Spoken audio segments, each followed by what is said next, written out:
G'day guys, Chronicles of Solid here and welcome back to the garage. Today we're looking at the Yamaha WR250R and all the modifications that I've done to it so far, so let's get into the video.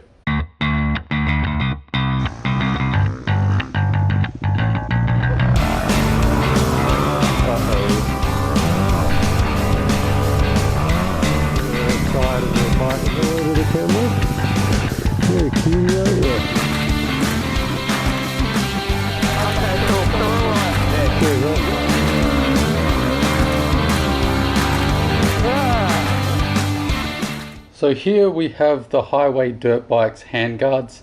They're obviously great crash protection. They protect your levers in drops, and they also just give your bars a bit more rigidity as well. These have been fantastic, namely for these little mirrors. They pop out quite nicely, you can see here, and if your arm is attached to the bike when you're riding, because it sticks out further than your arm, it's easy to see in traffic conditions, as opposed to, when you've got mirrors coming up here, all I can see is my shoulders or my elbows. So that's one fantastic feature of the highway dirt bikes handguards. The other nicety that comes with this is the bar clamp. As you can see here, I'm trying to get the best light for you.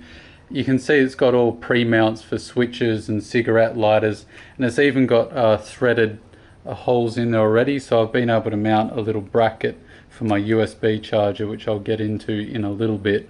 So this bar mount's been fantastic. It hasn't been all perfect though. This has cracked, this bit of plastic. I mean, I must have dropped it 500,000 times, so it's no surprise. And I have actually broken one of the mirrors on this bike, completely shattered it in a crash a while ago. But highway dirt bikes were fantastic. They sent me an extra mirror, the mirror housing with the mirror already in it, and all the mounting brackets for free. They only charged me for postage, so that was absolutely amazing. So they're really good guys over there at Highway Dirt Bike Handguards. The one complaint I would have with structural rigidity is this setup here, which they have changed for the new design. But when I would crash on the right hand side here, because of the weight of the bike, it would push this out to here, so I couldn't get the key out.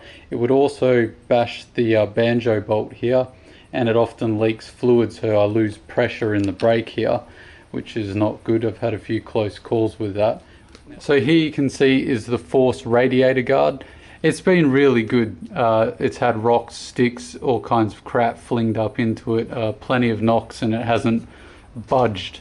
The only complaint that I have with it, and it will be very hard for you to see, is down in here it actually contacts the aftermarket tank.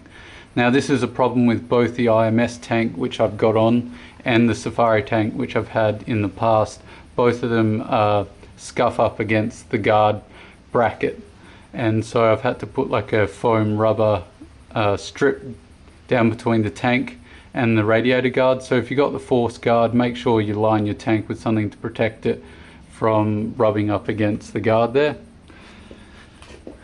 Next up we have the B&B off-road bash plate. It's been fantastic. They're an Australian manufacturer and it's been really good. With all bash plates, don't forget, if it doesn't come with sound deadening foam, just put some rubber or some foam, or even just some strips of old tube in there, just to stop the reverberation.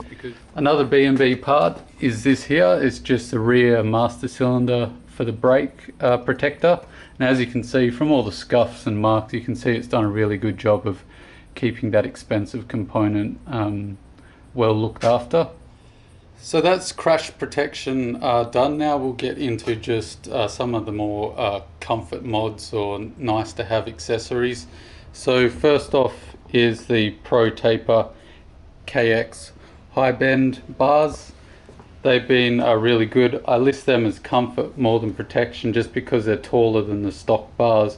So being average height, it's nice to have the bars raised up a bit just for extra comfort, especially when you've got to do long stints standing up. You don't have to reach so much. So those KX high bend bars were one of the first things I put on after the crash protection. The IMS tank is an 18 litre aftermarket tank. It's been great. I really love the long range. I did have the Safari tank on there. There is a video on that in of itself, so you can go check that out if you want to see a comparison. But this is the better tank for long distance. You can easily do 400 plus kilometers on this and it won't skip a beat. The only thing, if you're into aesthetics, the plastic guard does look a bit dodge on there with a bit of a gap, but you know, as you can see, my bike's well trashed, so I'm not bothered with what it's looking like really. But the IMS tank has taken plenty of knocks and it's been great. You would have seen earlier the little 12 volt charger. It's actually got a couple of USB charging points on 5 volts as well. It's just really good because I can have a couple of power points coming out to charge batteries and power banks, so I can charge all my camera crap at night. And it's got a 12 volt as well, so I can put my air compressor in there or whatever else I want to charge. It's quite versatile. It's got a little on off switch and it's connected directly to the battery, basically because I have no idea what I'm doing when it comes to electricity. So this was the simplest option. All you have to do is remember not to charge anything or leave the thing on after you turn the bike off. Easy as that. The next mod I would really recommend as your riding improves and you start riding in soft terrain is rim locks. These just keep your tyre locked to the rim when you're running really low pressures. So if you're in the sand or mud or even really loose general dirt riding, often a problem can be that if you're not careful running low pressures, you can actually spin the rim in the tyre. So having rim locks on there allows the tyre to be fastened to the wheel and you don't get any slippage, which can be a real problem. So definitely get rim locks if you get the chance. I would recommend the ones I'm using. They're Motion Pro rim locks and they're super light, so they don't affect the balancing too much, but you might have to get a couple of wheel weights just to kind of balance the wheel out a bit, because you will notice it. Next up we have the genuine Yamaha something racing exhaust. It came with the bike when I bought it. Being a demo bike, it was already fitted. It is a little bit loud, but it also sounds quite nice. But the real benefit of this particular exhaust is that it allows you to keep the stock exhaust guard. So if you're wanting to run soft luggage and keep your weight down like I am, this just protects the bags, and I've never melted anything. And as you can see, it's taken a fair few knocks. It hasn't protected the exhaust in absolutely everything, but it has done a pretty damn good job. And moving to the back top, we just have a toolbox from a hardware. It was 50-60 bucks. You can find them anywhere. They're waterproof. They come with a foam lining, and I just store all my tools there. And all I did was drill a couple of holes inside and attach it to my rear rack. Now this particular rear rack is the Scraggs Pro Moto billet rack. It's the wide version. The reason I got the wide is just so I have more real estate when I'm attaching a duffel bag, and it's been really good for that. When I've had a 35 or a 60 litre duffel bag, it's really mitigated the sagging. No problems whatsoever. It's got everything you want, mounts everywhere, even rotor packs, so that gets the thumbs up. Back to the handlebars, you probably notice all these little ball mounts. These are RAM mounts, and basically all I do is I mount my camera and my GPS and my phone here.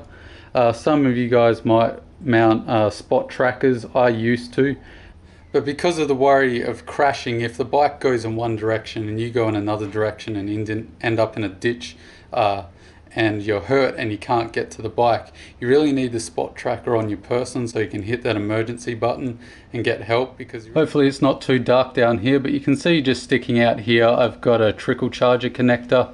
So you just take that off and you connect it to the trickle charger, which just keeps a slow charge into the battery so it doesn't drain down. Now you're probably wondering, with the exhaust, do I have any other power modifications like a fuel programmer, and have I done the airbox mod? No, I haven't bothered with either of those things. I've had plenty of bikes in my life and I've gone through the wallet crushing method of doing the program and air filters and airbox mods. And personally, it's really not worth it, especially on this bike. I don't feel like it needs a tuner. It does run a little bit rich, but it's really not a problem. And when you're talking like mods like that, price to power gains really isn't worth it for me. This is the rear sprocket, and I've recently changed it from the stock 43 tooth. This is now a 45 tooth. It's just a regular Yamaha one, I think. And I've just put a DID O-ring chain on it, and I have the stock 13 tooth countershaft sprocket. Now the reason I've gone for a bigger rear sprocket is, one, to keep the chain off slider or chain protector for the swing arm. Now after about 7 to 10,000 kilometers, a WR will wear through this and it'll start scraping on the swing arm, and if you're not onto it, that will chew through your swing arm as well. There have been a few cases where guys haven't noticed, so you do need to keep an eye on that. But putting the bigger sprocket on there, it allows you to keep the chain further away from the swing arm, so it allows that swing arm guide or slider to have a longer life. So that's one benefit. The second benefit is because the little WR250R really struggles to pull 6th gear in really windy conditions loaded up. So by dropping the gearing down or going up teeth in the rear, it brings the revs up higher in each gear, so I've got a little more access to power, and so far it seems to have really worked. I haven't tested it with luggage, but I've ridden in really windy conditions on the highway, and so far it's been a really good mod, and it's a little more peppy, which is a nice side effect. The only downside is it's a little more revvy when you're cruising at high speeds, because obviously you are higher in the rev range for each gear. It will also shorten your top speed, so be aware of that.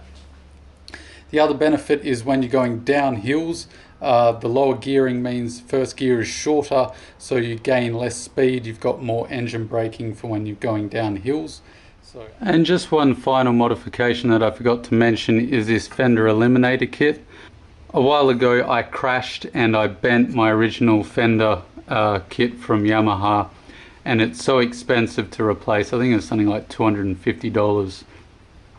So I just got this little Yamaha aftermarket Yamaha fender eliminator kit put on, because it's only $45, so there's no way I'm spending, you know, $200+ on a little piece of metal with a reflector on it. And this also means that the license plate and all the linkage and stuff is less susceptible to damage because it is so small and short. So that about wraps up that video. Thanks for tuning in. Don't forget to like, share and subscribe. And if you've got some modifications that you really love or hate, leave it down in the comment section below. I'd love to hear your thoughts. And as always, I've been Chronicles of Solid, and I'll see you in the next video, guys. Catch you later.